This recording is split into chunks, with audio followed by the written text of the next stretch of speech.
Calicut university CPMന്റെ രണ്ടാമത്തെ AKG centre ആക്കുവാനുള്ള ശ്രമമാണ് നടക്കുന്നതെന്ന് മുസ്ലിം ലീഗ് ദേശീയ assistant secretary MP Muhammad Koya. Calicut university യഥാർത്ഥത്തിൽ CPMന്റെ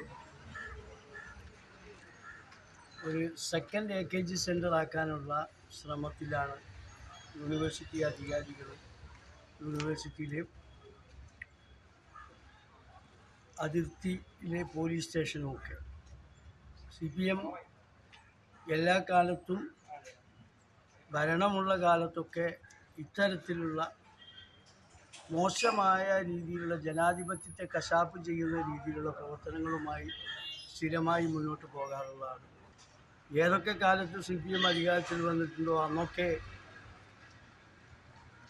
ഭരണം ഉപയോഗിച്ചുകൊണ്ട് അത് വിദ്യാർത്ഥി സമരങ്ങളായാലും ശരി, ബഹുജന പ്രക്ഷോഭങ്ങളായാലും ശരി, അതിനൊക്കെ അടിച്ചമർത്താനുള്ള തീവ്രമായ ശ്രമം കാലാകാലങ്ങളിലായി അവർ നടത്തിക്കൊണ്ടിരിക്കുക. അതിൻ്റെ ഭാഗമാണ് കാലിക്കറ്റ് യൂണിവേഴ്സിറ്റിയിൽ നടന്ന വിദ്യാർത്ഥി പ്രതിഷേധങ്ങളെ മറ്റൊരു നിലയിലേക്ക് തിരിച്ചുവിട്ട് MSFൻ്റെ ജില്ലാ പ്രസിഡന്റ് കബീറും അതുപോലെ തന്നെ വള്ളിക്കുന്ന് മണ്ഡലം ഭാരവാഹിയായ അർഷാദുമൊക്കെ അടക്കമുള്ള ആളുകളെ കള്ളക്കേസിൽ കുടുക്കിക്കൊണ്ട് ജയിലിലടക്കാനുള്ള തീവ്രമായ ശ്രമം. ഇതിനെ ജനാധിപത്യ രീതിയിൽ നേരിടും എന്നാണ് നമ്മളെ സംബന്ധിച്ചിടത്തോളം ഭരണകൂടത്തെ അറിയിക്കാനുള്ളത്. നമുക്കൊക്കെ അറിയാം, വിദ്യാർത്ഥി പ്രയാസങ്ങൾ, പ്രശ്നങ്ങൾ, പ്രത്യേകിച്ച് യൂണിവേഴ്സിറ്റിയിൽ നടക്കുന്ന കൊള്ളരുതായ്മകൾക്കെതിരെ പ്രതികരിക്കുന്നവരെ ഇത്തരത്തിൽ പോലീസിനെ ഉപയോഗിച്ച് അടിച്ചമർത്തുന്ന ഒരു സമീപനമാണുള്ളത്. പോലീസ് CPMന്റെ ചട്ടുകമായും മാറുന്ന ഒരു സാഹചര്യം അവിടെ നിലനിൽക്കുക. ഇതിനെതിരെ അതിശക്തമായ സമരപരിപാടികളുമായി മുന്നോട്ട് പോകുമെന്ന് മുസ്ലിം ലീഗിൻ്റെ നേതാക്കളൊക്കെ വ്യക്തമാക്കിയിട്ടുണ്ട്.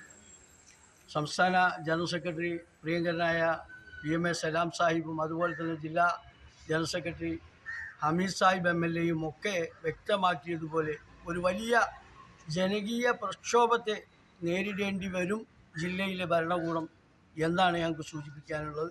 പ്രത്യേകിച്ച് കാലിക്കറ്റ് യൂണിവേഴ്സിറ്റി അതിൻ്റെ അന്തസത്ത, അതിൻ്റെ സ്ഥാപനവുമായി ബന്ധപ്പെട്ട ആ സ്ഥാപനം ഇവിടെ ഉണ്ടാക്കിയ രീതി എന്തിനു വേണ്ടിയാണോ അതിന് വിഭിന്നമായ രീതിയിലാണ് അത് മുന്നോട്ട് പോയിക്കൊണ്ടിരിക്കുന്നത്. അതിൻ്റെ ഭരണകർത്താക്കൾ ആ രീതിയിലാണ് അതിനെ നയിച്ചുകൊണ്ടിരിക്കുന്നത്. അതിനെതിരെ അതിശക്തമായ നടപടികൾ തിരുത്തിക്കാൻ ശ്രമിക്കുകയും ചെയ്യും എന്നാണ് അതേക്കുറിച്ച് സൂചിപ്പിക്കാൻ. തിരൂർ സബ് ജയിലിൽ റിമാൻഡിൽ കഴിയുന്ന MSF നേതാക്കളെ സന്ദർശിച്ചതിനു ശേഷം മാധ്യമങ്ങളോട് സംസാരിക്കുകയായിരുന്നു അദ്ദേഹം.